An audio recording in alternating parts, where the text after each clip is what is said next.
Flash. Ah, it's a movie.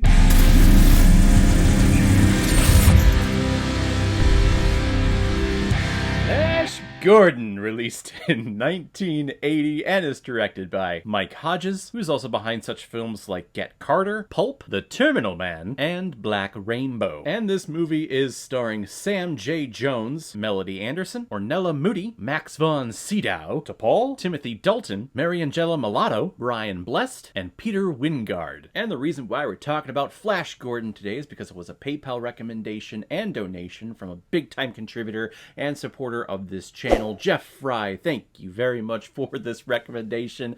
This movie that I didn't grow up with.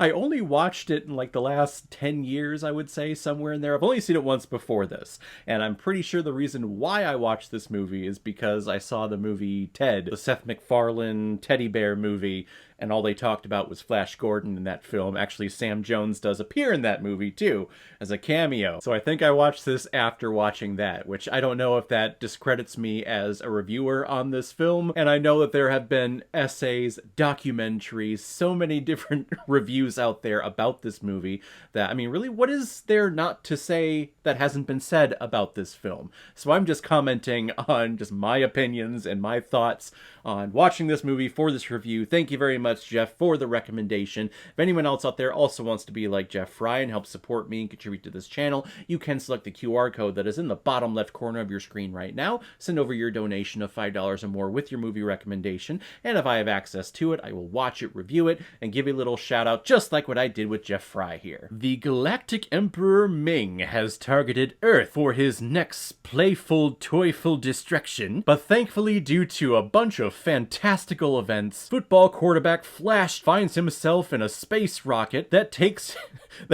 him to Ming's lair. Oh, God. And there, through him spectacularly defending off all of these guards with his football skills, manages to inspire all of these other warring parties that's under Ming's control, and he leads a rebellion to take out Ming and to bring freedom to the world and to save the planet that apparently only has like 72 hours to live. We find out randomly at one point in this movie. Oh, God. About 15 minutes into watching this movie, I realized, gosh, I should have done a watch-along for this movie. But I set a limit on watch-alongs for this year just because dealing with copyright claims from movie studios, it's a little bit of a headache, but I have some coming out, and I was like, I could do it for this, but no, we'll just do a simple movie review, a standard one that I typically do. But this movie is just, it's so, what are the words here? It's so stupid, yet it's so entertaining. It's of course based on a comic strip that influenced so many different directors in Hollywood around this time.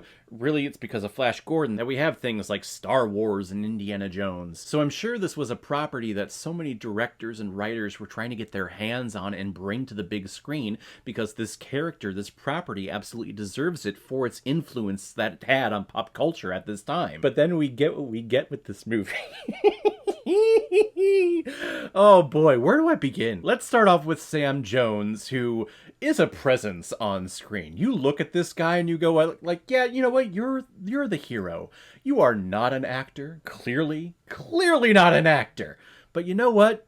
I stand behind you, Flash. You seem like a good guy. Which apparently later on in a recent documentary, Sam Jones actually talked about how he had a falling out with the director during post-production. So the majority of his lines that you hear in this movie are actually not Sam Jones. Which is so baffling to me. Like, how that happens, why that happens, but apparently it does happen. But from the visuals that we get of Sam Jones on screen, I think he looks great and he looks the part, and you know what? You can tell he's having a good time. He's having fun, and he's probably just a breath of fresh air for everyone on set. All these other actors who are trying to be serious about their craft in this movie, and then comes along Sam Jones, who's like barely acted in anything up to this point, who's just like a little lapdog or a golden retriever and is just happy to be there. It's a breath of fresh air for those serious actor types. And speaking of serious actor types, of course you have to have Timothy Dalton, the Shakespearean actor who gives clout and gravitas for every line that he has in this film. This movie is a testament to how great of an actor Timothy Dalton is, because he could have easily just read the script and said, this is the stupidest, silliest thing I've ever done. Why am I signing on to do this? But he signed on to do it. And the quality of acting that we get from him, the seriousness behind everything, it's applaudable. He's taking this so damn seriously, and I love it. But speaking of actors who just seem like they're having an absolute blast and a great time on set, we have to talk about Brian Blessed, who plays Voltan, the king of the Hawkmen. Like, just wow. I always thought that this was John Rhys-Davies, the guy who plays Gimli and Salah from the Indiana Jones films. I always thought this was him. His voice reminds me of him. He actually has a similar look, I think, at least in the dwarf Gimli outfit that he was in. But he's going around and he's just so happy. Even when he's angry, he has a joyful grin on him. He would definitely be a great Ghost of Christmas Present if he was ever in A Christmas Carol. Melody Anderson plays Dale, who is our ingenue, the lady who we're all fancying over, who Flash fancies over, and, like, falls madly in love with pretty quickly. I mean, who could blame him when she's strapped in the rocket and they're all going unconscious because of the G-force? Her unconsciousness self has to, like, touch herself. She's leaning into Flash and just and Max von Sydow as Ming the Emperor is just wonderful. He is a great villain, and he's actually, like, legit, like, a good villain. He does the whole stereotypical, I'm going to kill you, but I'm going to leave you in this room and walk away and just expect everything is going to get done type villain stereotype, but you know, other than that, he's a pretty damn good villain. This movie is just marred with just outdated visual effects and editing choices in here that really you could tell they're running out of room, they're running out of footage, they're running out of time for this feature-length release. We gotta just end it, because this movie just ends. Like, the climax here is very quick. Flash is so great at his job, he's able to steer his ship that's being shot and is crashing. He's able to steer it to where it crashes through the window, and the very tippy point of the ship crashes through Ming and stabs him.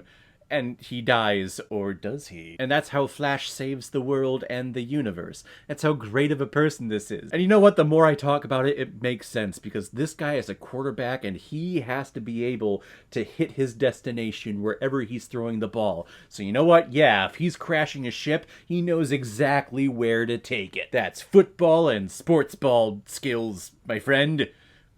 And Flash has them. Flash Gordon is very ridiculous. It is campy as hell. These situations where these characters find themselves in, you just go, okay, we're leaping logic here from point A to point B, but you know what? I'm going along with it. Mark Wahlberg and Ted in the movie Ted are always high watching this movie, and I feel like you need to be that for this film to really, truly appreciate it.